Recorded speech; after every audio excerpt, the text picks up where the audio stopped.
Bismillahirrahmanirrahim. Assalamualaikum warahmatullahi wabarakatuh. Waalaikumsalam warahmatullahi wabarakatuh. Alhamdulillahirabbil alamin. Nahmaduhu wa nasta'inuhu wa nastaghfiruh.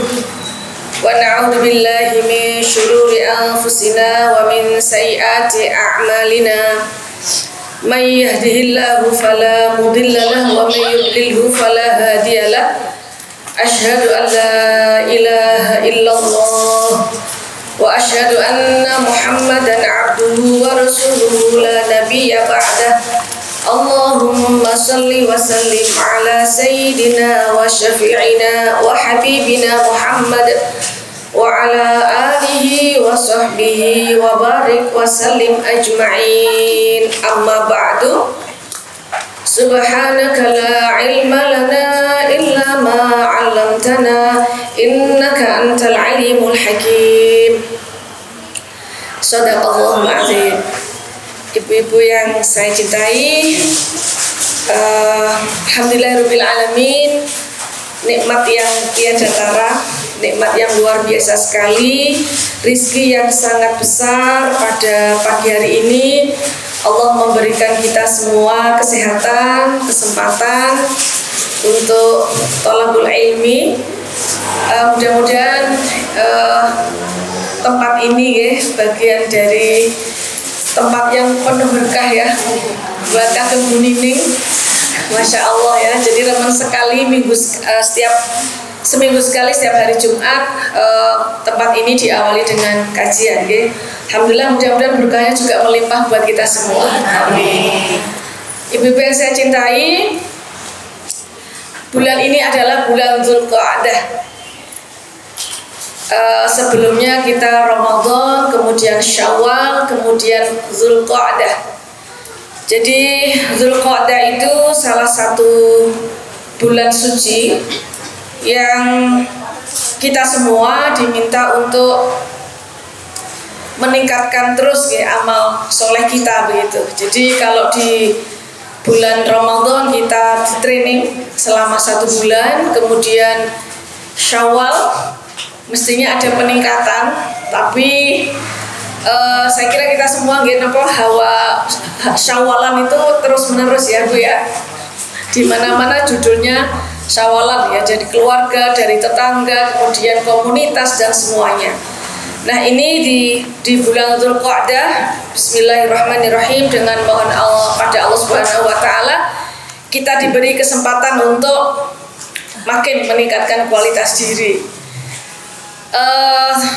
Tema yang kulo aturke lumayan provokatif sih ya, jadi adalah bagaimana bertekad dan bersungguh-sungguh untuk meningkatkan kualitas diri.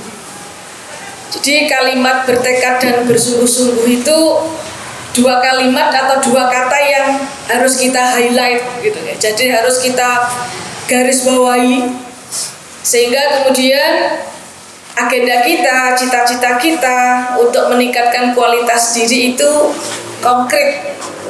Jadi kenapa saya sampaikan begitu? Sering ya di antara kita semua bahkan ya menginginkan sesuatu. Misalnya begini, saya pengen banget, ibu-ibu mungkin belajar tahsin, saya pengen banget belajar tarjim, saya ingin banget apalagi begitu.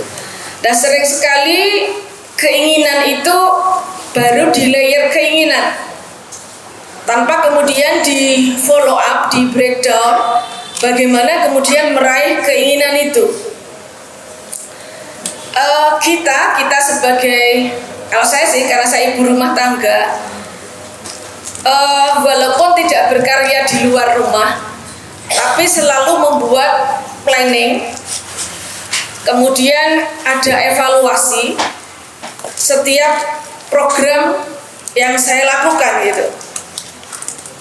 Dan kemudian itu harus ada output, harus ada hasil yang terukur ya. Jadi ini contohnya misalnya begini, ibu-ibu di MT Azizah ini seminggu sekali, mungkin juga di MT yang lain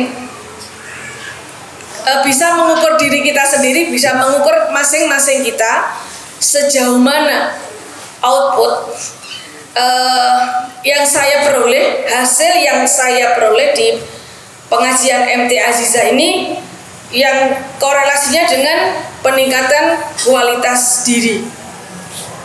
Jadi kalau kemudian kita hanya menuntut ilmu tanpa kemudian berusaha keras untuk punya komitmen, punya kesungguhan untuk mengamalkan, yang ada kemudian jenuh, ya. Tapi kalau kemudian kita selalu, ya, misalnya setiap habis majelis taklim, kemudian kita mendapatkan beberapa poin, misalnya poin A, B, C. Nah, kemudian sampai rumah di follow up bagaimana cara mencapai A, B, C itu konkret, ya. Sehingga kemudian kalau saya membayangkan kalau semua anggota majelis taklim, kalau semua majelis taklim punya output yang terukur, ribuan jumlah majelis taklim yang ada di Jogja ini, insya Allah bisa cukup mewarnai Yogyakarta yang memang kota orang-orang baik gitu, mestinya begitu ya. Sehingga kemudian kesungguhan ya di dalam bertolabul ilmi, bertekad berjuang untuk kemudian mengamalkan, itu adalah kuncinya ya. Sehingga kalau kemudian kita menuntut ilmu terus gitu, saya tadi mengatakan jenuh soal gini, wah aku ini wis entuk gitu ya, oh koyo sing dikendikake seperti yang disampaikan oleh Ustazah A atau Ustadz B begitu. Tapi begitu kemudian mengamalkan, kita yang ada seneng, oh, dan setiap yang disampaikan walaupun mungkin temanya sama, itu pasti kita dapat insight yang berbeda, dapat masukan yang berbeda, dan disitulah yang kemudian yang dikatakan sebagai bagian dari hidayah itu. Jadi walaupun kita bukan orang kantoran, jadi harus ada manajemen diri terkait dengan ilmu yang kita cari, ilmu yang kita raih, dan kemudian bagaimana mengamalkan. Nah, apa itu tekad?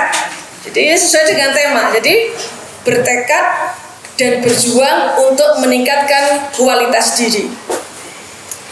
Ada hadis Nabi yang sangat populer, ibu-ibu semua sudah menghafalnya. Begini bunyinya: Man kana fi yaumihi khairan min amsihi fahuwa rabih. Jadi barang siapa yang hari ini lebih baik dari hari kemarin, maka ini orang yang beruntung. Kemudian yang kedua, man kana fi yaumihi misli min amsihi, jadi fahuwa khosir. Jadi orang yang hari ini sama saja stagnan dengan hari kemarin, maka orang ini rugi. Nah, kemudian yang ketiga, kalau kita hari ini lebih jelek dari hari kemarin, atau hari ini lebih jelek dari hari kemarin, orang ini termasuk orang yang celaka. Nah, kira-kira kan kita pasti pengen yang nomor satu ya ibu-ibu ya, harus menjadi lebih baik dari hari-hari sebelumnya. Sepakat ya? Nah, kenapa begitu? Karena memang setiap kita contohnya kita ya kesini sudah mengalokasikan tenaga, waktu, ya, kemudian mungkin pengorbanan ada, kemungkinan saya belum jemur gitu ya, kemudian ngaji, kemudian tadi saya ini kan long weekend betul ya, suami saya di rumah izin gitu untuk kemudian mengaji dengan segala macam, tapi sudah goreng macam-macam gitu, sehingga supaya biasanya kalau hujan itu kan yang anget-anget ya, ini soto mawanya jauh dari tempat saya, jadi bisa makan pisang goreng gitu. Kalau semua itu yang dilakukan ya tanpa kemudian ada hasil, ya itu rugi gitu. Karena sudah mengalokasikan waktu, sudah berkorban segala macam, kita di sini tidak mendapatkan ilmu, tidak punya tekad untuk mengamalkan, pasti rugi begitu. Jadi makanya kemudian ibu-ibu pengajian itu, tolabul ilmi itu bukan tren, tapi kebutuhan kita. Untuk apa? Sebagai modal ya, sebagai modal untuk peningkatan kualitas diri. Seperti doa yang diajarkan oleh Rasulullah, Allahumma a'inna ala zikrika wa syukrika wa husni ibadatik. Ya Allah, tolonglah kami untuk selalu mengingatmu dalam kondisi apapun, untuk selalu punya keterampilan bersyukur dalam kondisi apapun, begitu. Kemudian wa husni ibadatik, dan kemudian membaguskan ibadahku kepadamu. Ini semuanya adalah meningkatkan kualitas diri kita. Nah, sehingga kemudian kita bisa mengukur seprono seprene, saya sekarang sudah umur sekian, apa yang sudah kelihatan ya lebih baik, yang itu bisa dirasakan oleh orang lain. Ya, jadi karena sangat-sangat berhubungan erat ke ibadah yang kita lakukan, kaitannya dengan Allah, kemudian buktinya ada di sosial. Contohnya begini, orang yang sholatnya bagus, pasti dia akhlaknya bagus. Kenapa begitu? Ibu-ibu kalau kemudian mengatakan begini ya, dari takbir sampai di salam ya, misalnya mengucapkan Assalamualaikum warahmatullah, kan itu semoga keselamatan atas kalian. Artinya apa? Orang yang sholat itu memberikan garansi, bisa memberikan keamanan, kenyamanan pada yang sebelah kanannya dan juga pada kirinya, pada orang yang suka dengan kita ataupun orang yang tidak suka dengan kita. Itu sampai ke situ gitu. Jadi kemudian kalau orang yang sholatnya bagus itu, dia juga melakukan amal soleh. Karena ada di kampung saya sana, Bu, di kampung saya kan dari Jember ya, Jawa Timur, itu seperti ada sesuatu terpisah gitu.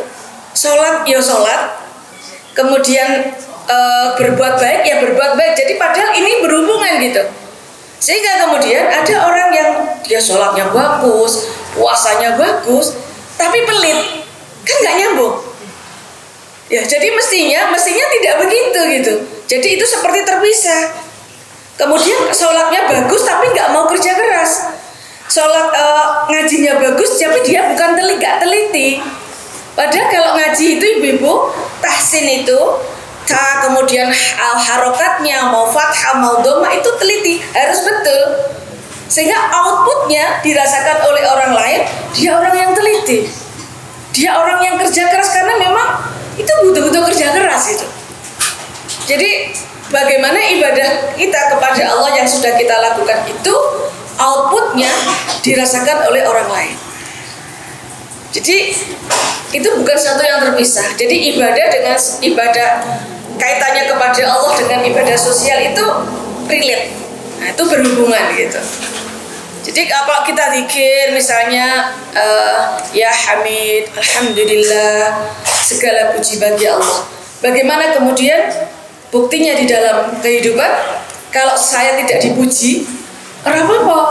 Karena memang Alhamdulillah, segala puji itu milik Allah. Kan sampai segitu. Jadi kalau misalnya di dalam di dalam berkomunitas, di dalam berkeluarga gitu, kok kita tidak dapat apresiasi misalnya ya, memang sebenarnya bukan nggak dapat, memang ada yang mungkin memang nggak dapat, dia nggak bisa memberikan apresiasi, kita biasa wae gitu. Jadi tidak berubah. Ketika kemudian misalnya ini contoh ini, biasanya saya tuh senang banget pengajian ya, banyak gitu, yang dengerin banyak gitu, semangat. Begitu gitu ya rada lemes, apalagi hujan, nggak ada hubungannya, gitu ya. Jadi artinya karena segala puji, jadi memang tidak untuk show up gitu. Jadi saya Bismillah, semoga Allah kuatkan, selalu Allah istiqomahkan, mengisi dimanapun ya, bukan kemudian untuk masyhur, untuk jadi terkenal gitu. Tapi ini bagian dari pembelajaran buat saya juga gitu. Jadi ini penting banget gitu. Jadi nggak ngaruh gitu. Jadi mau dipuji itu kalau dipuji juga nggak apa-apa, nggak dipuji juga nggak ngaruh terhadap kegiatan kita gitu. Jadi saya memberikan contoh begini, Bu ya. Contoh ya, di dalam berkeluarga itu kan pasti kita perempuan itu pengen ya sesekali disapa gitu ya, ditanya, diapresiasi gitu. Wih, masakannya enak banget gitu, hari ini mau ngapain aja mam gitu misalnya gitu ya, ngapain aja bun gitu misalnya. Suami kita ditanya gitu, kalau misalnya ditanya ya dijawab dengan baik. Kalau ternyata nggak ditanya, terus kesel aja nih pengen gitu disapa gitu kok enggak gitu, orang apa-apa. Karena memang alhamdulillah segala puji itu milik Allah. Udah sah sekali gitu. Jadi nggak ngaruh gitu, mau banyak mau dikit itu nggak ngaruh, karena mas segala puji milik Allah. Keikhlasan itu tidak dipengaruhi oleh banyaknya yang memuji kemudian banyak yang antusias, enggak gitu ya. Jadi apa sih ya, jadi kan kita semua sepakat pengen hari ini lebih baik dari hari kemarin. Nah, salah satunya ini ya, kita harus punya tekad dan berjuang untuk meraih hari ini lebih baik daripada hari kemarin. Apa sih tekad itu, Bu? Kan kita sering ya. Jadi tekad itu seseorang yang menginginkan sesuatu tanpa kemudian dia terpengaruh dengan segala macam interupsi, segala macam gangguan, agar target, agar keinginan agenda yang diinginkan itu tercapai. Saya minum guys. Bismillahirrahmanirrahim. Saya mau cerita ini, Bu. Wonten muridnya Imam Malik. Saya kok lupa namanya ya. Itu saya membaca di kisahnya itu. Dia kemudian disebut sebagai Al-Aqil Andalusia. Jadi orang yang paling pintar di Andalusia. Saya lupa ini namanya ya. Nah, si A ini ya, hamba Allah ini pernah belajar ke Madinah dengan Imam Malik. Nah, suatu hari sedang terjadi pembelajaran gitu, tiba-tiba ada gajah datang ya. Jadi kalau di Madinah itu kelompok gajah yang banyak adalah unta ya. Nah, terus tiba-tiba kemudian teman-teman sekelasnya itu pada kabur lihat gajah gini ya. Nah, si ini, aduh saya kok lupa namanya nggih. Si hamba Allah ini dia diam aja, nggak terpengaruh, bahkan nggak punya keinginan ya lihat gajah itu gitu.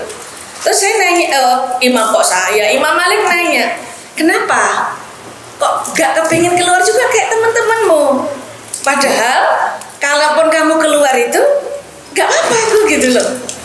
Oh, itu memang sesuatu yang menarik dan itu langka gitu.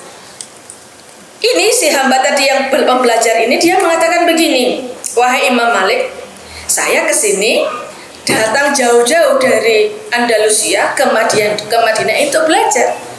Jadi saya punya tekad yang kuat sehingga apapun yang mempengaruhi fokusnya itu dia tinggalkan gitu. Keren banget ya.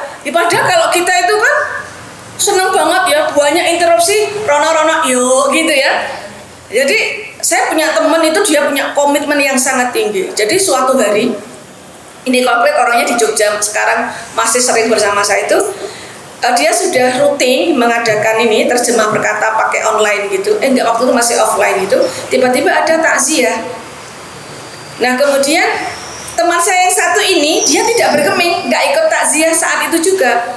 Ditanya kenapa, kan ini juga teman dekat. Dia bilang begini, ya hari ini hari tarjim berkata, ustadznya jauh-jauh datang dari sini. Kalau semuanya ikut, nah ini kan jadi libur, kan kasihan. Padahal saya takziah itu nomor 1 hukumnya fardu kifayah, nomor 2 saya bisa lain waktu, bisa setelah ngaji ini saya ke sana. Jadi kan artinya itu tidak gumunan, tidak heroikan gitu, tidak kemudian melu-melu gitu, untuk supaya agenda dia terlaksana gitu. Masya Allah, keren banget ya. Padahal kalau kita kan udah gumunan ya, ada itu gumun, ada itu kemudian tertarik, kemudian ini ikut gitu, sampai lupa. Kenapa kita gampang gumunan itu? Karena kita nggak punya, kita tidak komitmen dengan agenda kita. Makanya kemudian saya itu buat agenda itu rigid, jam-jamnya juga. Jadi kemudian kalau misalnya bisa bersaing ya, kalau punya target dengan orang-orang yang kerja ditarget oleh atas saya, ini yang kita target adalah Allah gitu ya. Jadi kita sendiri gitu harus ada gitu detail. Ini konkret kalau kita memang mau meningkatkan kualitas diri. Kalau enggak itu hanya inginan. Gitu ya. Jadi apa namanya, pengen baru kok orang situ. Kok belum? Iya ya, ada ini. Jadi orang yang punya komitmen itu dia sabar terhadap segala macam adza. Adza itu gangguan, interupsi, sesuatu yang akan menghalangi goals dia. Nah, ada ungkapan Ibnu Rajab begini, man sodaqal azam, jadi orang yang komitmennya kuat, ya isus syaiton, jadi setan itu putus asa untuk mengganggu orang ini. Tapi kalau dia mutaroddat dan orang yang gojek-gajek itu, oh iya tidak gitu, pengen enggak gitu. Nah, setan itu punya kesempatan, dia akan membuat dua amunisi. Nomor satu, orang ini diberi sifat menunda, engkau baik gitu, dibisikkan ke kita. Kemudian yang kedua, melemahkan cita-citanya itu. Jadi sekali lagi, setan itu kalau dengan orang yang punya komitmen yang tinggi, dia putus asa, gimana lagi nih mau goda orang ini. Tapi bagi orang, terhadap orang yang maju mundur, iya tidak, oh ya apa kurang tekad namanya ya, masih ragu-ragu gitu, maka kemudian setan ini meluncurkan dua amunisi. Yang pertama dengan membisikkan ditunda dengan kalimat menunda, yang kedua melemahkan. Ya, jadi ternyata gitu ya, tekad itu penting, punya kesungguhan ya, bertekad dan berjuang. Nah, bagaimana berjuang? Ada salah satu potongan ayat itu, saya jadi lupa ya, barang siapa yang bersungguh-sungguh karenaku, karena Allah, lanahdiyannahum subulana. Orang yang bersungguh-sungguh untuk meraih cita-citanya, untuk melaksanakan agendanya, untuk mengamalkan ilmunya, lanahdiyannahum subulana, maka Allah akan memberikan bagaimana caranya. Jadi kemudian kita tidak gampang mengatakan sibuk, sempat, wah angel, enggak. Karena kita berjihad, bersungguh-sungguh. Jadi barang siapa bersungguh-sungguh melaksanakan ilmunya, mengamalkan ilmunya, ataupun bersungguh-sungguh dalam hal yang lain karena Allah, maka lanahdiyannahum subulana. Nanti kalau ada yang bisa bantu, saya lupa kok ya, ayatnya itu bisa tulis itu, googling lanahdiyannahum subulana. Masya Allah ya. Jadi ternyata memang sebelum kita menyalahkan, wah aku kayak digoda setan itu, harus cek diri kita sendiri gitu. Saya bisa paham kenapa ketika para sahabat itu suatu saat menang dalam satu peperangan, Rasulullah masih mengingatkan, sesungguhnya jihadun nafs adalah jihadul akbar. Berjuang melawan diri sendiri itu adalah perjuangan yang sangat berat. Itu jihad yang besar, itu begitu. Konkretnya itu ngandani diri sendiri, mengelola diri sendiri, mempush ya, memaksimalkan semua potensi positif, meminimalkan potensi negatif, itu adalah apa Bu? Harus sungguh-sungguh gitu. Jadi itu sesuatu yang jadi bertekad dan berjuang untuk meningkatkan kualitas diri. Oke, kemudian bagaimana caranya? Bagaimana caranya bertekad tadi, berjuang untuk meningkatkan kualitas diri? Nomor satu itu tidak bisa tidak, semua harus diniatkan karena Allah. Perubahan peningkatan kualitas diri harus diniatkan karena Allah. Nah, apa saja yang kita niatkan karena Allah itu akan langgeng. Langgeng itu ajek.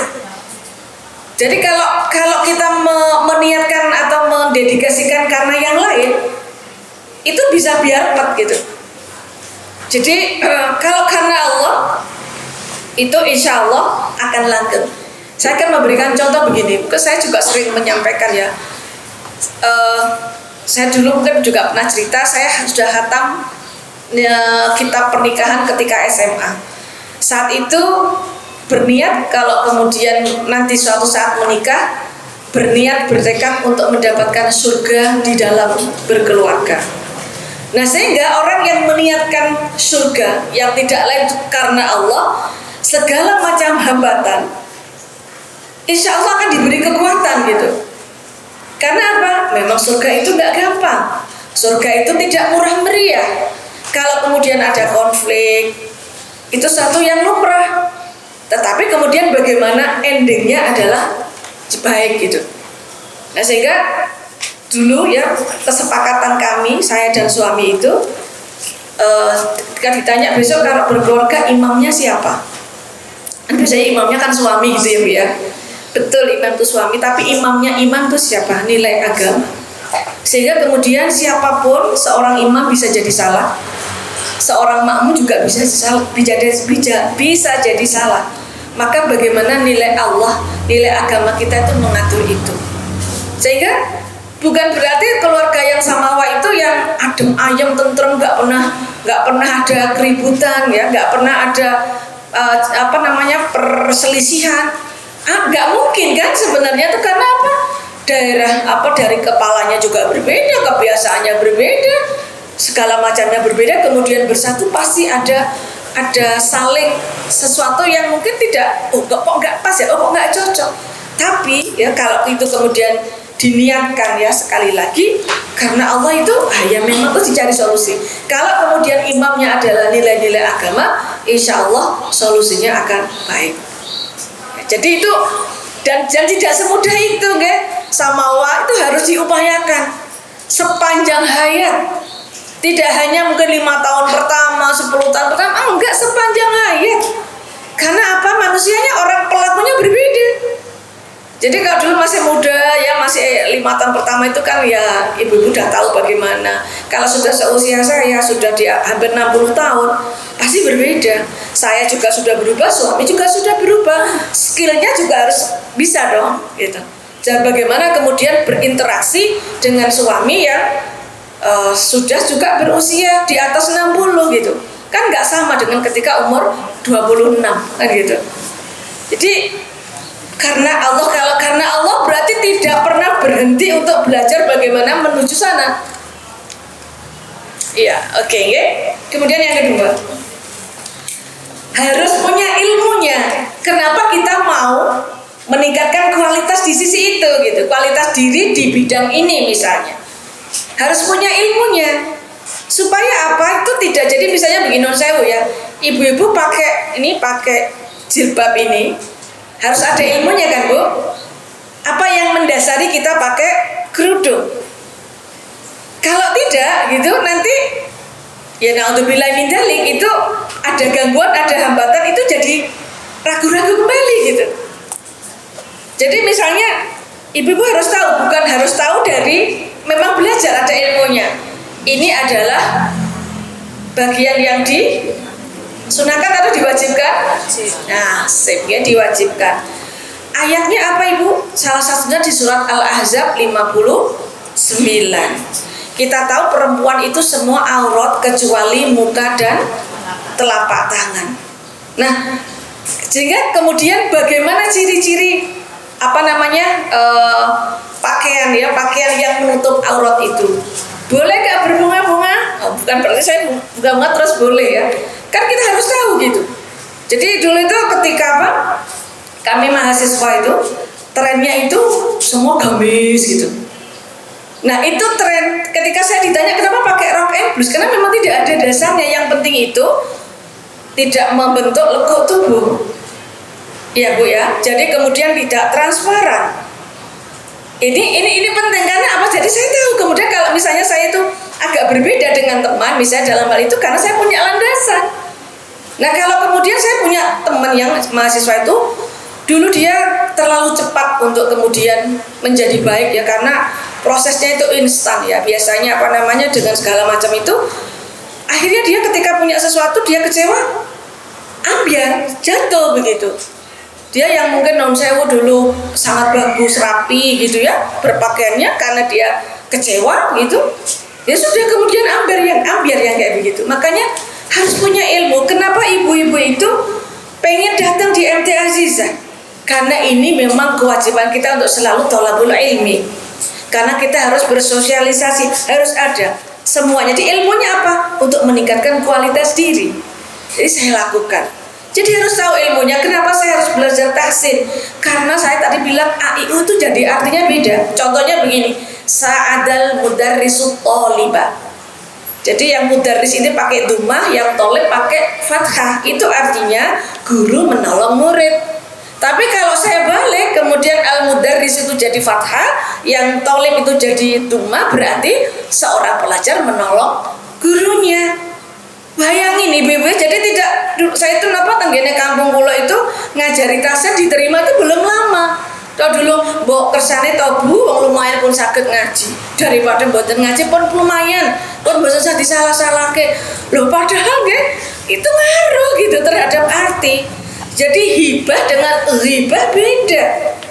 Padahal kalau misalnya saya mengatakan hibah pakai H, terus pakai pakai ghaib, artinya beda. Yang satunya itu hadiah, pemberian, ghibah ngerasani gitu, beda banget. Ya jadi harus ada ilmunya. Kenapa saya belajar tahsin? Karena memang dituntut seperti itu, dan memang itu akan merubah ya arti dan seterusnya kalau saya tidak mengerti bagaimana makharijul huruf, bagaimana kemudian tajwidnya. Nah, udah belajar kok belum bisa, itu urusan lain. Kewajiban kita terus belajar. Kenapa saya tidak mengatakan urusan lain? Kata Rasulullah itu, siapa yang belajar Al-Quran wayatata, dia terbata-bata, angel gitu, membaca ain yo angel gitu, ngain gitu misalnya, kata Rasulullah lahu ajroni. Ya kayak gini dia dapat 2 pahala. Nomor 1 pahala mengaji, nomor 2 pahala belajar. Jadi yang dituntut itu adalah belajarnya, bukan hasilnya. Jadi harus ada ilmunya. Ya, kenapa saya kemudian belajar niki napa jenenge goreng pisang? Ini sederhana ya. Anak-anak saya senang pisang gitu ya. Jadi tidak harus ada ilmunya gitu. Jadi supaya apa? Ada kesungguhan di dalam sana. Kenapa saya pengen sholat saya makin bagus? Harus ada dasarnya. Jadi tidak kemudian trennya senang banget ke masjid gitu, enggak. Ada dasarnya. Semua itu kalau dilandasi ilmu, dilandasi nomor 1 niat, dilandasi ilmu ya, insya Allah itu akan langgeng. Jadi tahu. Ya kayak tanya gitu, hambo ya, enggak ya hambo ya, saya tahu. Dalam dasarnya adalah ini, walaupun tidak hafal mungkin menyebutkan surat ini, tapi ibu-ibu tahu. Nah ini makanya kemudian belajar satu itu harus sampai detail ya ibu-ibu. Kalau saya itu belajar dari sejarahnya para sahabat tuh macam-macam. Ada yang menghatamkan Al-Quran itu 3 hari sekali hatam. Ya ada yang mungkin lebih lama lagi. Ada juga yang 1 ayat itu dia belum berhenti pindah ayat. Kalau dia belum sampai mentadaburi, sampai kemudian belum sampai mengamalkan. Ini kan dahsyat sekali gitu ya. Sehingga kemudian kita dapatnya itu dalam gitu. Kalau misalnya di dalam pengajian itu ibu dikatakan wala tajassasu misalnya, dan janganlah kalian itu tajassus itu mencari-cari kesalahan orang lain.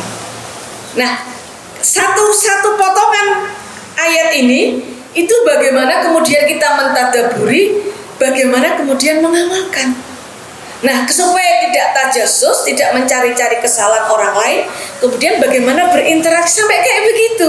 Jadi jangan sampai kemudian membacanya, misalnya kita saya ikut one day one juice ya, kemudian ikut yang lain, tetapi kemudian kering tanpa ada pemaknaan, tanpa ada pengamalan. Padahal biasa dibaca, belum paham artinya. Nah, bagaimana mau mengamalkan? Kenapa kemudian kita baru ini di layer yang pertama membaca Quran itu 1 huruf sama dengan 10 kebaikan, ya, 10 sodako. Itu aja dikumpulin. Ini belum naik kelas dong. Kalau kemudian saya belum paham gitu. Makanya kalau tafsir ya di salah satu ayat mengatakan bahwa curhatnya Rasulullah ya, wahai ya Allah, ya Rabbi inna qaumi ittakhadhu hadzal Qur'an mahjura. Wahai Allah, sungguhnya kaumku ya mengambil Quran ini mahjura, sesuatu yang diabaikan, dihijrai. Nah, tafsirnya ini menurut Ibnu Katsir itu ada 3. Siapa yang tidak membaca Al-Quran, dia sungguhnya mahjura, orang yang meninggalkan, orang yang mengabaikan. Nomor 2, siapa yang membaca, tidak memaknai, tidak mentadaburi, ini juga termasuk mahjura, orang yang meninggalkan. Siapa yang sudah membaca, mentadaburi, tidak mengamalkan, juga termasuk orang yang mengabaikan. Nah, maksud kula ada progres.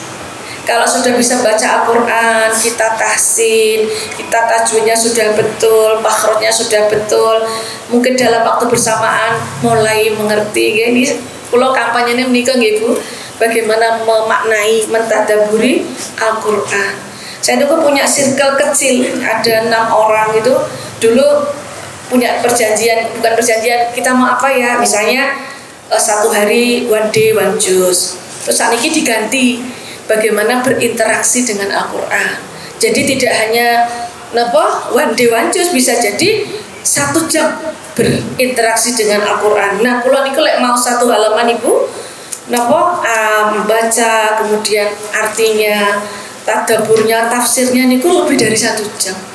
Makanya ini harus naik. Kalau ibu-ibu sudah ikut one day one juz, setelah membaca 1 juz, mungkin ada dong setengah halaman, 1 ayat yang ditadaburi, sehingga kita jadi paham apa maksud dari ayat itu, gitu ya. Ibu-ibu yang saya cintai, kemudian nomor 1, saya tidak baca jam, sekedap saya cek. Okay. 9 kurang 1/4 ya. Laras nggih Mbak ya? Iya. Niat, kemudian ilmu. Kalau kita mau melakukan peningkatan kualitas diri, nomor 3 itu punya agenda. Jadi setiap hari itu kita punya agenda. Agenda hari ini, pagi-pagi saya ini, kemudian ke ini, ya, ke MT Aziza, kemudian setelah itu menyelesaikan untuk makan siang. Tapi di tengah-tengah itu ada, karena saya punya ikut program tahfidz yang setiap hari dijatah oleh ustadzahnya. Jadi kalau kemudian kalau orang itu punya agenda, ya, orang itu yang full agenda itu tidak ada idle, waktunya gopo itu memang tidak ada. Selalu ada yang dilakukan. Ada yang membaca, ada yang begini, tidak pernah diam. Jadi ini termasuk bargaining pula ketika saya itu tidak boleh bekerja kantoran. Dulu pernah jadi dosen begitu, kemudian tidak boleh lagi, harus ada bargaining gitu. Tidak boleh kemudian berhenti terus aku ngopo nek nyambut gawe iku pada jamnya. Justru itu waktu itu ada dalam pengelolaan kita harus buat agenda. Agenda yang mungkin terkait dengan diri kita sendiri, terkait dengan keluarga, terkait dengan masyarakat. Karena ada cucu di rumah, berarti nanti kalau mau ngajari cucunya jam berapa itu ada gitu. Jadi kemudian yang itu kita punya komitmen gitu, tidak gampang menga-mengu. Kalau misalnya itu bukan satu yang emergensi, kita tidak melakukan, tidak berpindah dari agenda yang sudah kita lakukan. Nah, salah satu yang mengganggu agenda kita itu adalah biasanya HP, ya. Jadi ibu-ibu jangan dikira ya, diam-diam mungkin googling, baca berita sekarang itu mbok 2 jam itu nggak terasa. Bener nggak Bu? Bener ya, grup-grupnya aja lebih dari 30 ya. Ada dari TK, SD, SMP, SMA, mahasiswa itu punya komunitas. Kayak sing diomongin itu ya. Jadi ibu-ibu kalau misalnya sekedar silaturahim, ya silaturahim, tapi kalau mau ada kan yang pakai prioritas itu loh, saya suka. Jadi misalnya keluarga itu jelas prioritas, ya. Jadi WA grup yang ada di keluarga itu tuh prioritas. Kemudian apalagi yang memang itu mendukung, itu membuat memberikan semangat kita untuk menjadi lebih baik. Saya sih kalau keluar dari grup gak enak gitu ya. Kan punya grup SMA itu, lah wis tua-tua kok ya sih ngendikannya udah membayangkan dulu masih SMA. Kan ini menurut saya tidak produktif gitu ya. Jadi saya kemudian ya izin leave gitu. Karena kan gimana kalau misalnya nggak baca digoleki gitu ya, ya akhirnya dan ya kita sampaikan. Nah, sering kali kita tidak menyampaikan itu karena aku ora penak ya. Ora penak kok ndok minggu dikira somse gitu ya. Jadi padahal kita sering banget mengatakan seperti itu, kita mengorbankan diri kita sendiri. Sering banget gitu, makanya bilang aja maaf gitu ya. Jadi saya izin. Jadi nggak usah terlalu panjang izin keluar dari grup ini, sudah banyak grup misalnya, atau mungkin apa yang perlu disampaikan sehingga itu tidak apa-apa. Nanti kalau sakit hati, jadi insya Allah kita tetap bersilaturahim dengan Jabri, kan bisa juga begitu. Tapi kita nggak punya keberanian, sering kali gitu ya, nggak enak ya, atau dikira piye gitu ya, udah nggak apa-apa. Jadi nih ya, punya ilmu, punya agenda. Nah, agendanya itu apa saja ini harus didetailkan ibu-ibu. Sekali lagi, apa saja sih agenda ibu itu pengen apa gitu, supaya apa namanya, karena ini kalau menurut saya itu penting sekali gitu, untuk kemudian kita tidak gampang terombang-ambing. Jadi kalau di HP saya itu ada satu di Al-Quran itu, setiap kali kalau saya buka WhatsApp atau apapun, begitu saya klik itu kembali kepada yang tadi. Sakit toh Mbak G? Jadi saya sekarang sedang menghafalkan surat ini, nanti kemudian habis WA, habis kerja nyambut itu, kemudian saya klik lagi dia keluar. Jadi switchnya itu cepat gitu. Tapi juga jangan lama-lama, itu biasanya kan santai gitu ya. Wah berarti kok kayaknya orang punya agenda itu nggak ada santai. Ada lah Bu, santainya ada ya, kita nyiram-nyiram ya. Itu Masya Allah seger ya, ngambilin rumput yang liar ya, kemudian guyon-guyon juk sama cucu ya, sama itu bagian dari refreshing kita begitu. Yang itu rehat kita, refreshing kita itu, healing kita itu buat kita makin semangat gitu ya. Jadi kalau itu kemudian tidurnya les itu pasti gitu ya. Kalau kita nggak banyak tidur tuh, nggak susah tidur tuh ya biasanya ya tuh udah banyak istirahatnya gitu ya. Jadi istirahat beneran susah gitu ya. Tapi kalau orang yang sibuk begitu, sibuk itu pasti ya tidurnya les, enak sekali, semangat ya. Jadi itu tidak ada usia muda atau usia tua, punya agenda itu penting. Dan kemudian kita yang setelah punya agenda itu jangan gampang mengatakan waduh gitu, angel gitu ya. Bismillah gitu, Bismillah bisa. Jadi kita buat agenda, kemudian tentu saja ada toleransi waktu gitu ya, kita buat sendiri.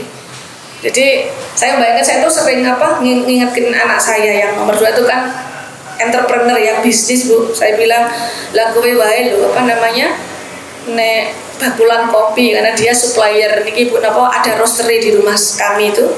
Dia supplier di kafe-kafe itu. Nek mikir ini bagaimana bisa lebih baik, bagaimana kan targetnya ada. Kan sering kita begitu ya, kalau misalnya kita kerja di luar juga begitu. Kenapa? Untuk diri kita sendiri. Saya bilang bahwa lari pagi aja bisa bangun pagi. Sekarang kenapa tidak tiap pagi sholat subuh ke masjid? Jadi kan itu harus diupayakan gitu kan. Karena kan enggak gitu ya. Yang ini seolah kelihatan ya. Kalau ini pahala itu enggak kelihatan kalau gojekannya itu. Ya enggak begitu gitu ya. Ini semua itu karena yang memberi itu Allah gitu. Jadi ketika ke masjid itu menjadi orang yang lemah, begitu olahraga, saya juga heran kok bangunnya sebelum subuh, karena terus ke masjid setelah sholat subuh ke jogging itu. Lah kenapa tidak tiap hari begitu gitu? Ya, jadi ternyata memang kurang niat ya, kurang tekad. Niat, tekad, punya ilmu. Yang keempat ibu-ibu, harus punya komunitas yang support. Jadi kalau mau meningkatkan kualitas diri, punya tekad dan berjuang ke sana, harus punya komunitas yang support, yang mendukung kita untuk melakukan satu perubahan, perbaikan diri. Emang ada komunitas yang tidak support, adalah. Ya, jadi misalnya begini, ora apa-apa sekali-kali. Nah, itu kalimat sekali-kali itu bahkan untuk diri kita sendiri itu juga berat. Ora apa-apa mungkin sesuk meneh. Saya sudah punya pengalaman berkali-kali. Kalau menunda sekali atau mungkin saya bilang sekali-kali nggak usah olahraga, mau olahraga lagi itu berat sekali. Wes rapopolah saya nggak ijir sekali-kali, nggak setoran ke ustadzah. Besok lagi itu setannya itu udah kena tuh. Bilang lagi rapopo mau 2 kali gitu. Makanya kemudian saya matur ustadzah itu, nggih ustadzah bismillah. Padahal sajane niku nggih, wah iso enggak ya, tapi kalau dengan mengatakan bismillah, bismillah saya berjuang ustadzah gitu. Saya senang kalimat itu. Yang ada kemudian tiap hari berjuang, ada hasilnya. Saya juga tidak sombong, oh saya bisa enggak berani juga. Ya Bu Nunung, saya dipanggilnya Bu Nunung Ibu nggih. Bu Nunung nanti ini nggih. Bismillah ustadzah saya berjuang. Walaupun saya takut sebenarnya Bu nggak bisa enggak ya gitu. Saya itu kan juga ikut Quranik Arabic Bu. Yang ngajar niku ibu-ibu, mbak-mbak masih 27 tahun ya. Mahasiswa itu ngajarnya cantas, cetar gitu. Di kelas itu paling tua lagi kula 58 tahun itu. Kemarin ujian. Nah, ujian itu hambatannya banyak ya. Harus sering mendampingi luar kota suami. Terus gitu hari Ahad kemarin kemarin itu tanggal berapa ya? Tanggal 12 ya. 19 tanggal 19 tuh saya setengah jam 2:04 tuh baru datang dari Bandung, ujiannya setengah 8. Bandung kan karena ngurusi kumbahan, biasa tuh Bu, ibu-ibu rumah tangga keren toh. Jadi saya tuh buatan gak ada sing ngewangi Bu, cuma satu yang bantu setrika, yang lain mandiri bekerja sama dengan anak-anak dan ada satu keponakan, yang lain buatan. Wah terus niku ngurusi kumbahan, tahu sampai kemudian nggak sempat baca lagi. Tapi ini yang ada itu optimis, bismillah ya Allah, saya pengen lanjut ke unit 2. Karena kalau tidak lolos belum boleh, ada remedi, ada segala macam. Ustadzahnya itu kalau misalnya ada pretest, ada posttest, sungguh-sungguh gitu loh. Orang kudu di sekolah yang formal S2, S3, tapi ini juga sungguh-sungguh kan nggak dapat ijazah, tapi ada keinginan gitu, ada tekad gitu. Kemudian ketika ada pretest, posttest, ada PR gitu.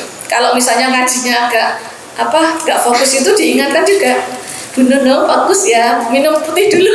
Jadi saya itu minum air putih dulu gitu. Jadi kadang-kadang itu dibaca dulu. Jadi selalu mengingatkan dibaca dulu, rekalnya nggak hadir harus berapa jam sebelumnya menyampaikan.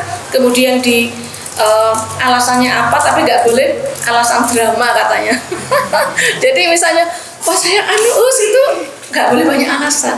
Masya Allah ini 27 tahun ya, keren banget gitu. Pas ujian itu saya tuh nanya, karena kan dia mau ulangan ya, takon matematika, bingung juga karena online pakai Google Form Mbak.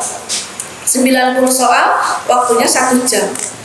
Setelah itu kan saya juga gaptek, nggak pinter kayak Mbak ibu-ibu muda ini. Begitu sudah halaman ini, lo kok balik mana? Biar ke halaman 1 rodok, nopo keringat dingin Bu gitu. Ustazah dari ini saya mau kembali lagi nih.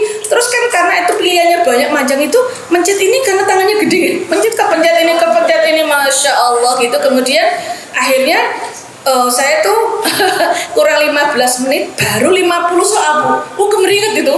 Dia jadi kayak ujian bener, padahal dewe sedih apa ini. Kemudian tapi ada optimis tidak. Ya wis lah, wis rapopo lah, ora melu. Kan kita sering begitu, itu bukan berjuang. Ya wis lah sesuk meneh remedi ora apa-apa gitu ya.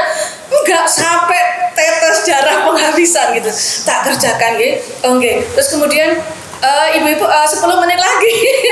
Saya lihat jamnya, waduh ya 10 menit. Terus ya Allah kemudian mudahkan ya. Di akhir itu ternyata saya yang paling bisa gitu. Nah, kemudian submit, ada view score. Saya sih mestinya dapat mumtaz, saya kan bisa harus semangat, tapi dapatnya jayyid jiddan, artinya tidak remedi dan saya boleh lanjut. Masya Allah, karena apa Bu? Saya tidak mengetahui angel piye-piye, enggak. Bismillah ya Allah, mudahkan ya Allah, beri saya kesungguhan ya Allah. Loh kan yang itu semua Allah gitu. Tapi kalau kita sudah nggak percaya dengan itu, sudah menolak duluan, berarti nggak siap untuk ditalam Allah dong. Angel mbak besok lagi ya nggak apa-apa deh saya niki. Itu drama kata ustazah saya itu. Aduh, ustazahnya 27 tahun. Jadi dalam tanda kutip niku nyeneni nggih wong 58 tahun. Tapi kita nggak apa-apa loh ketemu orang-orang yang keren kayak gitu. Jadi harus punya agenda, sungguh-sungguh punya komunitas yang mendukung. Apakah komunitas yang mendukung itu boleh hilang? Boleh Bu. Sesekali juga dolan kemana nggih, ke pasar. Kalau kemarin itu Bu, teng masjid apa itu? Pikniknya apa ke pasar. Lah ibu-ibu kok beli cendol. Lah seneng nggak apa-apa, bukan berarti terus sepaneng yang itu enggak. Ketika itu fokus, ketika itu ya hilang gitu kan. Komunitas jalan-jalan ya jalan-jalan gitu ya. Tapi sekali lagi itu mendukung kita untuk menjadi lebih baik. Nah, kemudian yang berikutnya ya. Tentu saja mestinya di depan, tapi ibu-ibu nanti boleh menambahkan doa yang kuat. Ya, jadi Allah ya yang memampukan kita nggak boleh punya kesombongan ya. Allah yang memampukan kita, Allah yang memberikan kesempatan kita, Allah yang kemudian memberikan kemudahan kita berdoa, ya Allah mudahkan diri ini untuk menjadi lebih baik, mudahkan ya Allah untuk istiqomah melakukan ini, berikan kesabaran, ketelatenan terhadap segala macam azab, segala macam interupsi, segala macam gangguan, sehingga saya tetap bisa melakukan yang seperti ini. Jadi ini sesuatu yang harus kita ikuti, ya, sesuatu yang harus semangat gitu ya, supaya sekali lagi outputnya terukur, hasilnya itu terukur, sehingga kalau di dalam surat salah satu ayat mengatakan ya ayyuhalladzina amanu taqullah wal tanzur nafsum ma qaddamat lighad wattaqullaha innallaha khabirum bima ta'malun. Jadi wahai orang-orang beriman, ittaqullah, bertakwalah kepada Allah, wal tanzur, dan hendaklah memperhatikan kamu tandur nafsu ma qaddamat lighad, terhadap apa yang sudah kamu lakukan lighadin untuk masa depan akhiratmu, wattaqullah, kemudian bertakwalah lagi kepada Allah, innallaha khabirum bima ta'malun, sesungguhnya Allah itu khabir, maha teliti terhadap apa yang kalian kerjakan. Jadi ini semuanya kita dedikasikan untuk menambah saving tabungan kita untuk kehidupan akhirat nanti. Sekali lagi bentuknya tidak selalu diniyah ya, tidak selalu yang agama, tapi ada peningkatan kualitas diri, lebih sabar, lebih orang tua jadi lebih wise ya. Jadi mertua jadi idaman menantu gitu ya. Jadi kemudian jadi ya nenek yang kemudian juga artinya semua ya, jadi tidak selalu yang sifatnya itu ubudiyah secara langsung, tapi juga bisa jadi anggota masyarakat yang dia bisa menjadi rujukan gitu kan, seneng ya. Jadi dia dengan PKK ya tetap ikut ya. Sebenarnya ibu-ibu itu kan berarti bukan majelis taklim, keren Bu PKK itu ya. Jadi kalau kita sering memberikan usul itu insya Allah tetap yang kita bawa dan nilai-nilai kebaikan masuk juga gitu ya. Jadi apalagi kemudian menjadi orang yang dituakan di PKK itu bagus, itu jadi saya sudah semua ikut PKKR, tapi kalau PKK dusun boten nggih, karena sudah mewakili, nggak harus semua diikuti, tapi kita bisa milih, tapi tetap berkontribusi, berpartisipasi di mana kita berada. Nah demikian ibu-ibu, kalau ada yang didiskusikan dipersilahkan. Matur nuwun.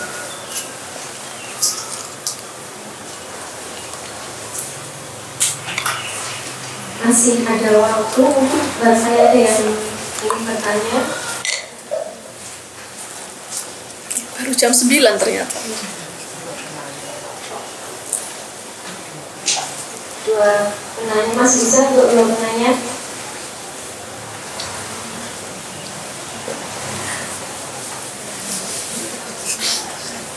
Sudah jelas gitu. Wah ini hujan-hujan pas ya 1 jam ngajinya gitu. Ini maturnya 1 jam itu bersemangat sampai kemeringet. Silakan ibu-ibu kalau ada yang mau didiskusikan. Ini aja mbaknya aja. Monggo. Silakan. Nggak ditunjuk karena nggak tunjuk jadi ditunjuk. Okay. Assalamualaikum warahmatullahi wabarakatuh. Waalaikumsalam. Ustazah, maaf mungkin ada sedikit pertanyaan saya, padahal saya nggak nunjuk ya Ustazah. Kalau untuk tekad menjadi diri yang berkualitas itu kadang persepsi satu dengan yang lain kadang berbeda. Contohnya kadang kita berkomunitas itu kan yang nomor 4 memiliki komunitas yang support gitu ya. Kadang kita bisa berteman dengan, sekarang kan umumnya sosial media apa-apa di upload, apa-apa dibikin status seperti itu. Kadang kita juga berteman tidak harus berkomunitas di komunitas yang kajian. Iya, Betul. Komunitas kadang ada yang komunitas yang lain kayak gitu kan. Nah, itu kadang dari sudut pandang orang lain itu berbeda gitu loh Ustazah. Jadi kembali lagi ke niat kita sebenarnya. Kita mau berteman dengan siapa saja, komunitasnya sama siapa saja, itu sebenarnya kembali ke diri kita sebenarnya. Bisa membentengi atau enggak. Kadang malah kita yang teman yang nggak baik, kadang kita bisa memberikan memberikan share ilmu yang kita sudah tahu seperti itu. Seperti contohnya kayak saya melihat kayak misal contoh Ustadz Hendy Buni itu bertemannya dengan orang-orang jalanan, dia istilahnya berdakwah dengan orang-orang yang jalanan kayak gitu. Jadi untuk yang nomor 4 ini komunitas yang support, sebenarnya komunitas yang seperti apa? Apakah kita harus berkomunitas dengan orang-orang yang berjilbab, ibaratnya bahasanya yang bergeruduk-geruduk kayak gitu. Kita sebenarnya bebas berkomunitas dengan siapa aja, yang penting bisa membentengi diri atau kita mengambil positifnya. Kadang kita itu bisa memberikan ilmu yang kita bisa kayak gitu untuk mereka bisa berubah seperti itu. Gitu. Betul. Pas berarti tidak menunjuk tapi ditunjuk, pertanyaannya keren banget. Jadi komunitas yang support itu sebenarnya tidak selalu komunitas yang homogen. Ya, jadi ada gini, Rasulullah itu bersabda begini, orang yang terbaik itu orang yang bersosialisasi serawung dengan banyak orang, banyak komunitas, tapi dia wasoberun alal adza, tapi dia sabar terhadap gangguannya, dia eksistensi dia sebagai seorang baik itu terwujud. Nah, sehingga kemudian saya berkomunitas dengan tidak hanya berkerudung saja, bahkan ada juga non muslim di situ. Nah, ketika kita yang penting itu bisa ngepaske, tapi ngepaske dan mewarnai. Maksudnya apa nggih? Ngepaske dan mewarnai. Betul, karena tidak semua itu seperti pikiran kita. Tapi bagaimana kemudian di situ itu sebagai ajang belajar buat kita. Misalnya, kalau kemudian ketemu dengan komunitas ya, beberapa teman yang menurut kita itu dari standar ilmu agama kurang pas, misalnya ya, apakah kemudian kita tinggalkan? Tidak. Nomor 1 kita belajar, semoga gitu ya. Nomor 1 kita enggak seperti itu. Yang kedua, mudah-mudahan teman ini menjadi lebih baik gitu. Jadi tidak terus kemudian antipati konconin minggu itu enggak. Karena rahmatan lil alamin itu tidak homogen ya. Kita dengan siapapun tuh memberikan nyaman dan aman. Itu yang sulit. Nah, makanya untuk menjadi sosok pribadi yang kuat itu ilmunya mantap gitu. Jadi harusnya siap untuk mewarnai, bukan untuk terwarnai. Jadi ini penting gitu ya. Jadi ketika kami di Jakarta itu, non saya mungkin kan teman-temannya itu ada yang istri menteri, istri kepala lembaga dan seterusnya, kan macam-macam tuh. Nah, saya tetap eksis sebagai saya gitu. Untuk mempertahankan misalnya kalau kan ada orang yang bersikap misalnya kalau kepengen beli ini yang ini gitu ya, itu kan karena saya punya prinsip itu nggak terpengaruh gitu. Wah, nggak enak lah masa istrinya sesama di kementerian misalnya kayak gitu, di lembaga non kementerian, masa saya ini nggak ngaruh kalau saya gitu loh. Jadi intinya punya prinsip gitu. Tapi komunitas itu macam-macam Bu gitu ya. Artinya apa? Saya apakah kemudian mengkritiki? Enggak juga. Jadi husnudonnya itu mereka sudah punya, nggak gampang gitu, nggak juga. Jadi kadang-kadang kita sering melihat kalau orang itu nggak sama dengan kita, kemudian kita melihatnya sebelah mata, padahal enggak juga. Itu jadi sarana belajar. Dulu saya pernah cerita, saya pernah pengajian itu ibu-ibu, pengajian komunitas arisan. Sebenarnya yang pengen ngaji itu cuma beberapa orang, kemudian diformalkan di situ ada yang pakai tank top, ada yang kemudian ini kan majelis forumnya yang udah bagus banget ya, ada yang mungkin di sana 3 ngobrol di sana itu, ya saya nggak apa-apa gitu loh, tidak kemudian wah ini harusnya ada di dalam forum majelis harusnya ibu-ibu lihat, enggak juga gitu, artinya apa? Ya nggak apa-apa, lumayan loh gitu, ada yang mendengarkan gitu, walaupun mungkin dengan santai, tapi bisa jadi kemudian ada satu kalimat, jadi husnudzon bentuknya, tidak kemudian mengkritisi. Dulu pernah ngamen, kami itu pernah punya LSM, namanya Gerakan Anti Pornografi Pornoaksi Yogyakarta.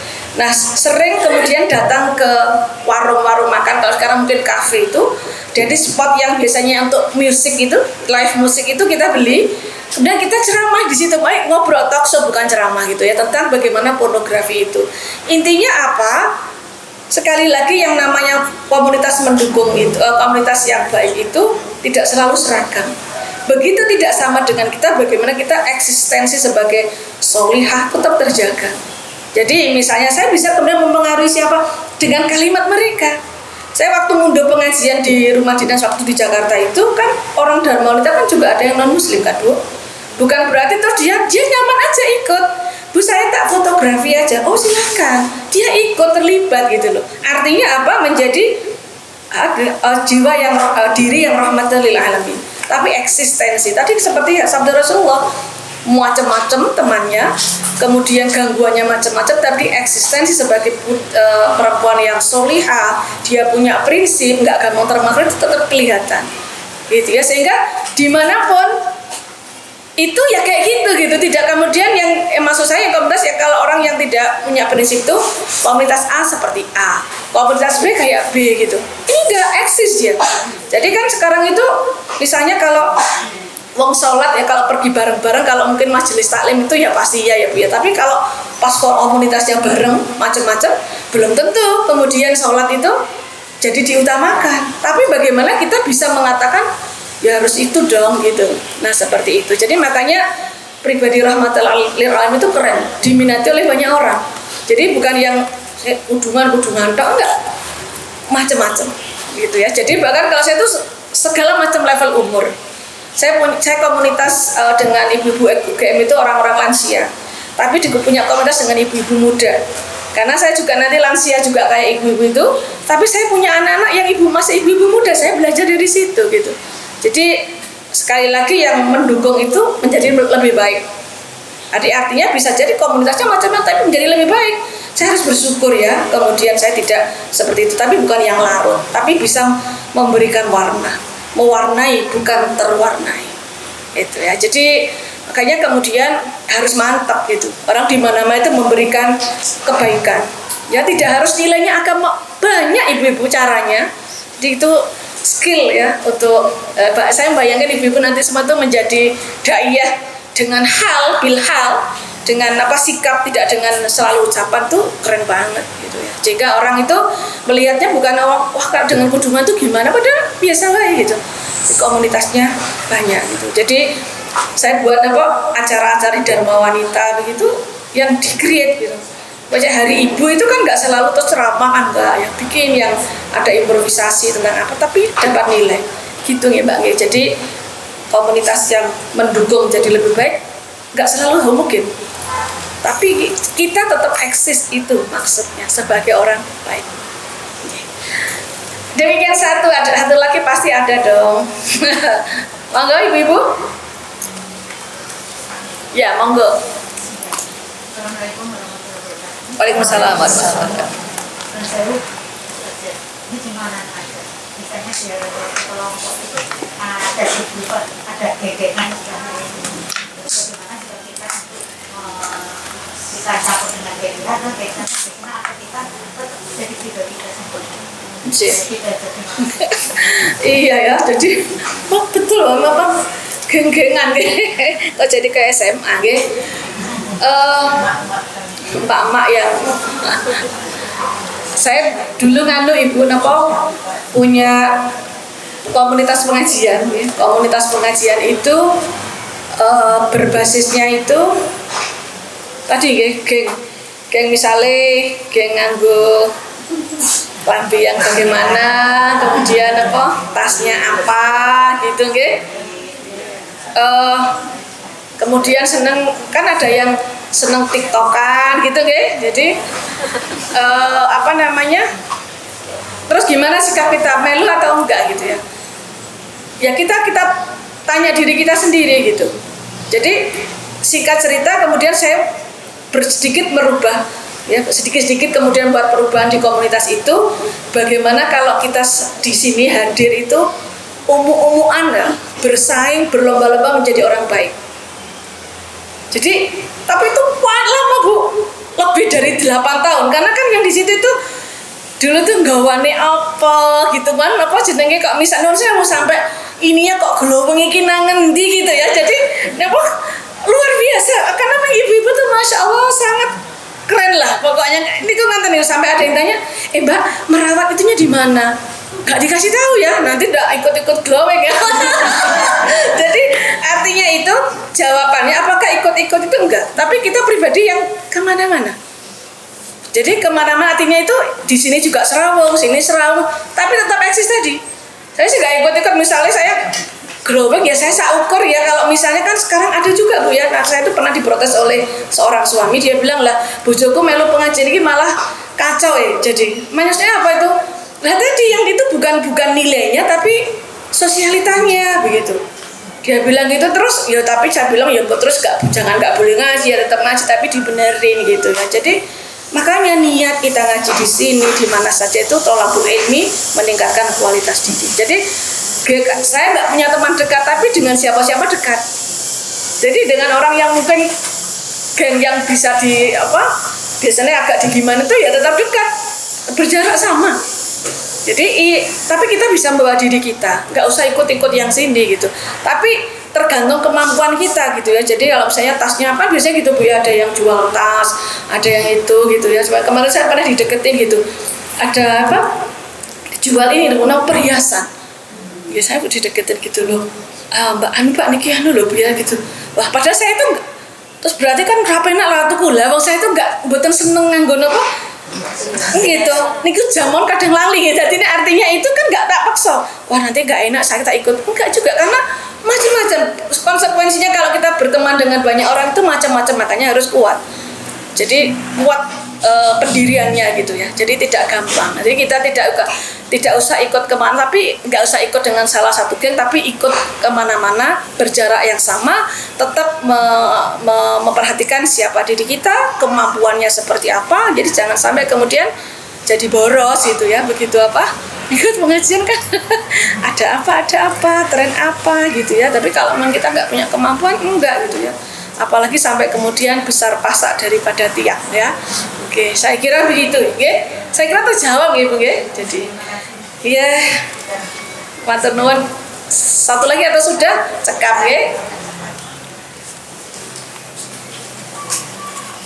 Kalau doa.